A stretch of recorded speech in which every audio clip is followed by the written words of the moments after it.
how are you? Happy Independence Day to all of you. स्वतंत्रता दिवस की आप सभी को हार्दिक शुभकामनाएं. Okay children, in previous video we have done parameters of a unit cell. इसके पहले हमने जो वीडियो देखा है उस वीडियो में क्या देखा है, सेल के पैरामीटर्स कौन कौन से होते हैं और उन पैरामीटर्स के बेसिस पे कैसे हम ब्रेवियस लैटिसेस फाइंड आउट करते हैं, ब्रेवियस जालक कैसे हम फाइंड आउट करते हैं. Today we will discuss about the relation between edge length of a unit cell and radius of an atom. आज चिल्ड्रन हमको क्या बच्चों, आज हमको क्या डिस्कस करना है, कोई भी जो यूनिट सेल होती है उस यूनिट सेल की एज लेंथ और रेडियस में क्या रिलेशनशिप होती है. तो सबसे पहले हमें क्या पता होना चाहिए, radius of an atom. Atom की रेडियस हम कैसे कैलकुलेट करते हैं. एटम जो होता है हमारा that is spherical in shape. कैसे रेडियस कैलकुलेट करते हैं, ये हमारा एक एटम है, ये जो है वो दूसरा एटम है, दोनों एक दूसरे के कांटेक्ट में है, ये उसका न्यूक्लियस है. ठीक है, दोनों के न्यूक्लियस को मिलाने के बाद इसकी जो डिस्टेंस होगी दैट इज डी. ये डिस्टेंस क्या होगी, डी. और इस डिस्टेंस को जब हाफ करेंगे then half amount of D will be known as radius. Okay, क्या हो जाएगी, radius equals to D upon 2, diameter upon 2. तो ये जो हमारे दो स्फेरिकल एटम्स है, स्फेरिकल एटम्स के दोनों न्यूक्लियस को जब मिलाएंगे, मिलाने पर क्या होगा, हमें डिस्टेंस दैट इज डायमीटर, ये जो डिस्टेंस मिलेगी उस डिस्टेंस को हाफ करने पे जो हमें लेंथ मिल रही है that is radius of an atom. तो इस तरह से हम किसी भी एटम की रेडियस को कैलकुलेट कर सकते हैं. ओके, इसके बाद हमें देखना है edge length. Children what is edge length. Edge length क्या होती है. अभी तक हम जो भी पढ़ रहे हैं वो किसके बारे में पढ़ रहे हैं, क्यूबिक यूनिट सेल के बारे में. किसके बारे में पढ़ रहे हैं, क्यूबिक यूनिट सेल के बारे में. तो अगर हमें क्यूबिक यूनिट सेल को ड्रॉ करें तो हमारी क्यूबिक यूनिट सेल कैसी होगी बच्चों, ये है हमारी cubic unit cell. Cubic unit cell में एज लेंथ क्या होती है, that is edge length of a cubic unit cell, और इसको हम ए से रिप्रेजेंट कर सकते हैं. ठीक है, ये हमारी क्यूबिक यूनिट सेल है और इस क्यूबिक यूनिट सेल को हम किससे रिप्रेजेंट कर रहे हैं, ए से. हमें पता है कि हमारी जो क्यूबिक यूनिट सेल होती है, in cubic unit cell all the edges are equal, means A is equals to B is equals to C. This we already have done in previous video. ये हम पहले के वीडियो में देख चुके हैं कि हमारी जो क्यूबिक यूनिट सेल होगी उस क्यूबिक यूनिट सेल की जितनी भी एज लेंथ होगी सब क्या होगी, इक्वल होगी. तो that is R radius of an atom and this one is edge length of a cubic unit cell.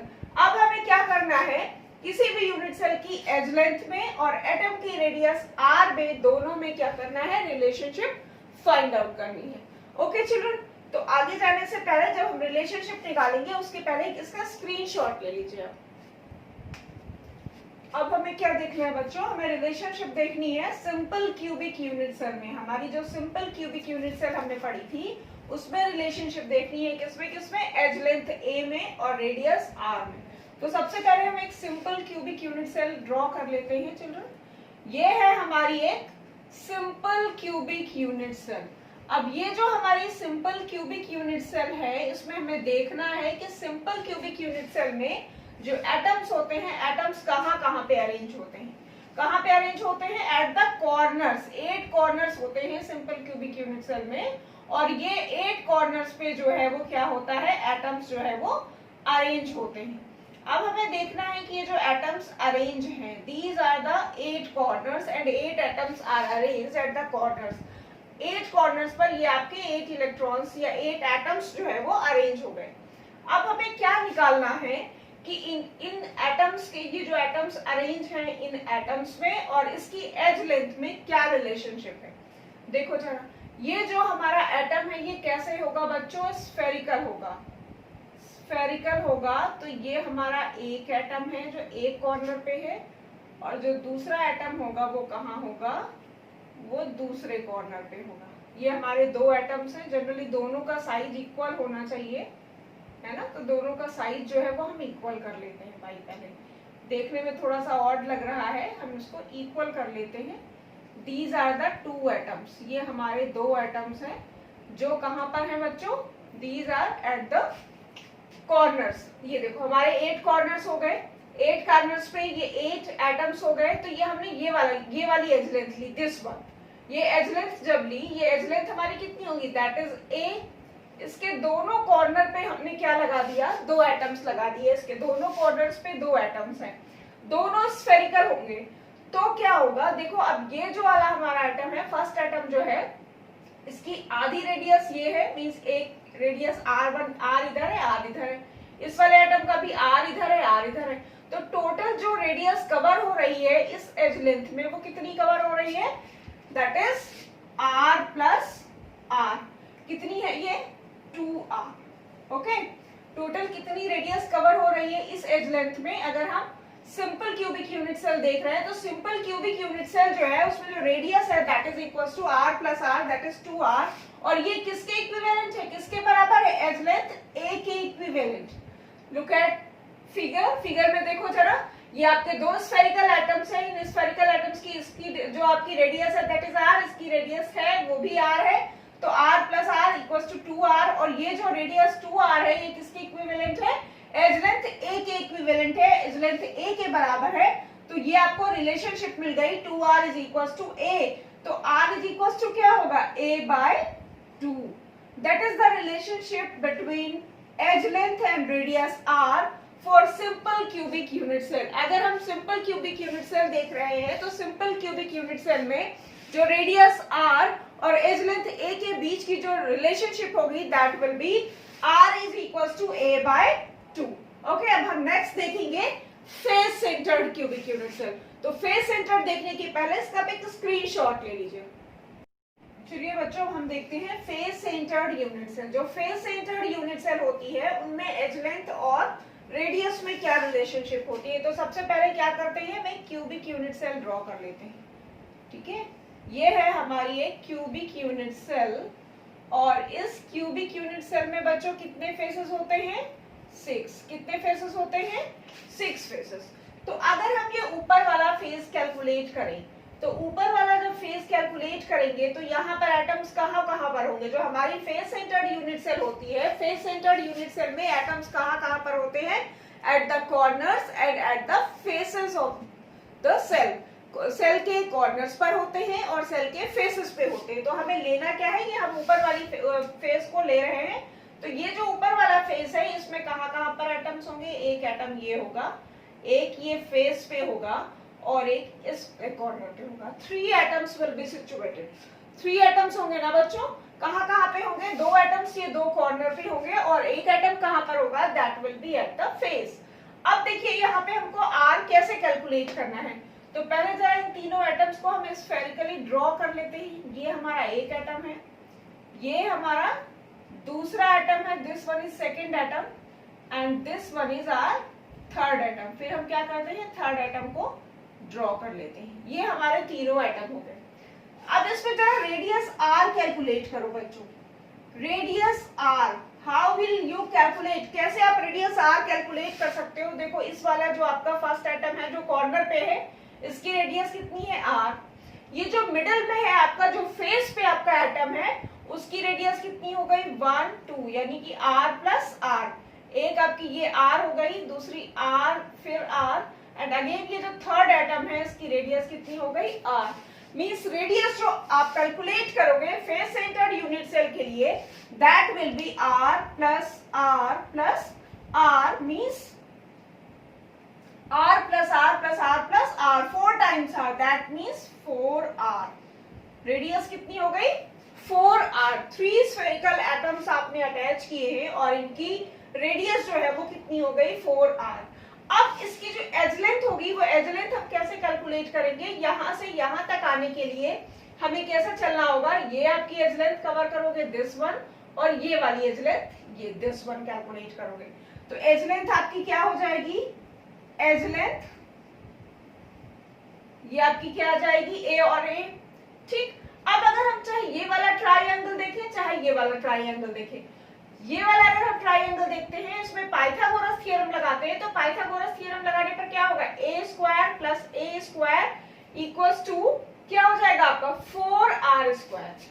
ठीक है, पाइथागोरस थ्योरम कैसे लगाते हैं? अगर हमारा एक एंगल 90 डिग्री है तो 90 डिग्री पर क्या हो जाएगा? अगर हमारा ये ट्राइंगल ABC है, what will be according to Pythagoras theorem?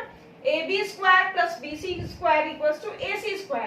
तो ये हमारा जो है, ये हमारा राइट एंगल ट्राइंगल है और एक ये है। तो किसी भी एक को अगर ले ले, इस वाले फेस को हम कवर कर रहे हैं, तो किसी भी ट्राइंगल को ले सकते हैं। तो यहाँ पर क्या होगा? According to Pythagoras theorem what will be A² + A² = 4r² okay. अब A² और A² को हम क्या लिख सकते हैं? That is equals to 2A² = 4 4 जा 16r²। Okay, 2A² = 16r²। फिर इसको आप क्या लिख सकते हो? A² = हमने रिलेशनशिप पहले जो निकाली थी वो हमने r निकाला, तो r के टर्म्स में ही निकालने। 16r² = 2A² means r² = 2A² / 16। okay, means r = 2 1 जा 2, 2 8 जा 16, ये आपका आ जाएगा A² / 8। और इसको हम कैसे लिख सकते हैं? A² / 2 × 4। अब जब r², अब अगर हम इसका स्क्वायर रूट निकालेंगे तो क्या आ जाएगा बच्चों? A/2√2। That is the r² ये आएगा, तो ये आपकी जो वैल्यू होगी that will be value of r। ये r की वैल्यू आएगी। Means relationship between r = A/2√2। Means अगर जो हमारी रिलेशनशिप आई है, relationship between r, radius of an atom, and edge length of unit cell for face centred unit cell is r = A/2√2 children. That is the relationship between radius of an atom and edge length of a unit cell for face centered unit. तो face centred unit cell के लिए हमें edge length और radius में ये relationship मिली। Okay children, take a screenshot of this. Children हम देखेंगे for body centred unit cell, body centred unit cell के लिए रिलेशनशिप क्या है between edge length and radius. तो सबसे पहले क्या करते हैं, हम एक यूनिट सेल ड्रॉ कर लेते हैं। ये है हमारी बच्चों यूनिट सेल। ठीक है, अब ये हमने कौन सी यूनिट सेल बनाई है? Body centred. तो बॉडी सेंटर्ड जो यूनिट सेल होगी children, body centred unit cell में नंबर ऑफ एटम्स कहाँ पे होते हैं? At the corner and body के अंदर होंगे। भाई 8 कॉर्नर्स होते हैं, तो 8 एटम्स तो जो है ये यूनिट सेल के कॉर्नर्स पे होंगे, और जो एक एटम होगा वो कहाँ पे होगा? बॉडी के अंदर। तो चलो हम इसको शो करते हैं जरा। एक हमारा एटम इस कॉर्नर पे है, दूसरा हमारा एटम इस कॉर्नर पे है, और एक जो है वो बॉडी में है। ठीक है, तो ये हमारे 3 एटम्स हैं। तीनों एटम्स की सिचुएशन हमने दिखा दी। अब इन तीनों एटम्स को जरा एक स्फेरिकल शेप दीजिए, क्योंकि हमें क्या करना है बच्चों? हमें कैलकुलेट करना है रेडियस r। अब रेडियस r कैलकुलेट करने के लिए हमने क्या किया? ये तीनों एटम्स को स्फेरिकल शेप दे दिया। ठीक, अब जरा इनके लिए रेडियस r कैलकुलेट करो। इस वाले एटम की रेडियस r हो गई। जो हमारा अंदर एटम है बॉडी के अंदर जो है, उसकी रेडियस क्या होगी? r + r 2 times. और ये जो हमारा लास्ट कॉर्नर पर एटम है, इसके लिए रेडियस क्या हो जाएगी? r। मींस अगर हम रेडियस कैलकुलेट करें तो रेडियस क्या हो जाएगी? That is r + r + r + r that is equals to 4r। ये जो रेडियस होगी वो किसकी इक्विवेलेंट हो जाएगी? 4r के बराबर हो जाएगी। अब इसमें अगर हम एज लेंथ a कैलकुलेट करना चाहें तो एज लेंथ कैसे कैलकुलेट करेंगे? a and a। Edge length कितनी होगी? a। 3a हो जाएगी आपकी एज लेंथ। तो अगर इसको हम पाइथागोरस थ्योरम से देखना चाहें तो ये क्या हो जाएगा? एज लेंथ आपकी क्या होगी? पहले तो हम एज लेंथ देख लेते हैं। What is edge length? Edge length आपकी हो जाएगी 3a। अब अगर हम इसमें रिलेशनशिप निकालना चाहें तो क्या हो जाएगा? 4 × r² is equals to 3a²। Okay, 4r² is equals to 3a² means 16r² is equals to 3a²। अब आपका r² is equals to क्या आ जाएगा? 3a² / 16। स्क्वायर रूट लोगे तो स्क्वायर रूट लेने पर r की वैल्यू क्या आ जाएगी? √3a/4। Children, that is the relationship between radius r and edge length a for a body centered unit cell. हमारी जो body centered unit cell है उसकी रेडियस r और एज लेंथ a में रिलेशनशिप मिल गई हमें, दैट इज √3a/4।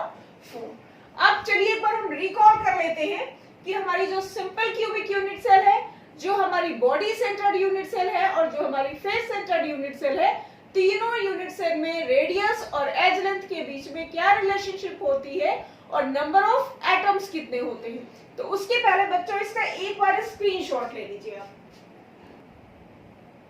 चलो बच्चों अब देखते हैं कि हमारे जो हमने क्रिस्टल सिस्टम पढ़े हैं उनमें कितने नंबर ऑफ एटम्स हैं और क्या रिलेशन है between radius and edge length.